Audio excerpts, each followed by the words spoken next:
Page 167 application 5 এখানে বলেছে prove that a cyclic parallelogram is a rectangle. মানে এখানে একটা সার্কেলের মধ্যে প্যারালোগ্রাম আছে। এই সার্কেলের মধ্যে এখানে A B C D is a parallelogram, এটাই হচ্ছে আমার গিভেন। ঠিক আছে, তাহলে আমাকে প্রুফ কি করতে বলেছে? এই যে এ বি সি ডি আছে সেটা একটা রেক্ট্যাঙ্গেল আমাকে প্রুফ করতে বলেছে। ঠিক আছে, তাহলে আমরা প্রথমে কি বলতে পারি? এটা একটা প্যারালোগ্রাম যেহেতু, তাহলে আমি সেখান থেকে বলতে পারি এর যে অপোজিট অ্যাঙ্গেল গুলো সেগুলো সমান হবে। মানে এই যে বি অ্যাঙ্গেল আর এই যে ডি অ্যাঙ্গেল সেগুলো ইকুয়াল হওয়ার কথা। তাহলে সিন্স প্রুফে আমরা লিখব since A B C D is A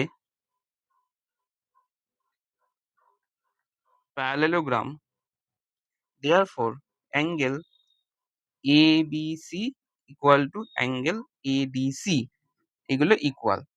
again এইটা প্যারালোগ্রাম হওয়ার সাথে সাথে একটা কোয়াড্রিল্যাটারাল ও। তাহলে একটা সার্কেলিক কোয়াড্রিল্যাটারাল কি হয়? তার অপোজিট অ্যাঙ্গেল গুলোর সাম 180 হয়। তার মানে আমরা যে বি অ্যাঙ্গেল আর ডি অ্যাঙ্গেলটা ইকুয়াল দেখলাম সেগুলো সাম করলে 180 হবে, কারণ সেটা সার্কেলিক কোয়াড্রিল্যাটারাল। তাহলে also A B C D is A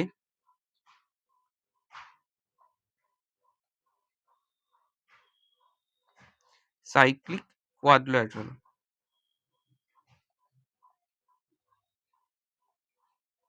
Therefore angle ABC plus angle ADC equal to 180 degree. এবার দেখ আমরা জানি যে এডিসি আর এবিসি সমান, তাহলে এই যে এডিসি আছে তার জায়গায় আমরা এবিসি বসাতে পারি। তাহলে angle ABC plus angle ABC, এখানে কি করলাম? এডিসির জায়গায় এবিসি বসালাম, বাকিগুলো যেমন আছে তেমনই থাকছে। তাহলে এখান থেকে দুটো যোগ করলে 2 ABC equal to 180 ডিগ্রি। তাহলে 2 টা এদিকে ডিভিশন হয়ে যাবে। তাহলে হবে 180 degree by 2 equal to 90 degree. তাহলে এবার দেখ এই যে ABC আর ADC সেগুলো সমান তো? তাহলে ABC ইকুয়াল টু যদি 90 হয় তাহলে ADC ইকুয়াল টু 90 হবে। তাহলে এখান থেকে বলতে পারি angle ABC equal to angle ADC equal to 90 degree. এটা হলো। তাহলে আমরা সিমিলারলি এখানে যেমন বি আর ডি সমান আর দুটো সাম করলে 180 করলাম, সেম ভাবে সিমিলারলি এটাও বলতে পারি যে অ্যাঙ্গেল এ আর অ্যাঙ্গেল সি সমান, আবার অ্যাঙ্গেল এ আর অ্যাঙ্গেল সি যোগ করলে 180 ডিগ্রি। তাহলে সেখান থেকে অ্যাঙ্গেল এ আর অ্যাঙ্গেল সি সেগুলোও 90 ডিগ্রি করে প্রুফ করতে পারি।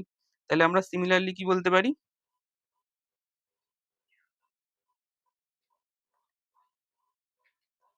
Similarly angle BAD equal to angle BCD equal to 90 degree, এটা আমরা প্রুফ করতে পারি। তাহলে একটা কোয়াড্রিল্যাটারাল এবিসিডির যদি প্রত্যেকটা অ্যাঙ্গেল 90 ডিগ্রি হয় তাহলে সেটা একটা রেক্ট্যাঙ্গেল হবে। দেয়ারফোর আমরা কি বলতে পারি? So A B C D is a rectangle. তাহলে এবিসিডি একটা রেক্ট্যাঙ্গেল, এরকম করে আমরা প্রুফ করতে পারি। এরপর যেমন করে বইতে লেখা আছে তেমন করে আমরা এটা প্রুফ করে লিখবো। আমি শুধু এখানে প্রুফটা বোঝালাম, বাকি যেমন বইতে লেখা আছে তেমন করেই লিখবি।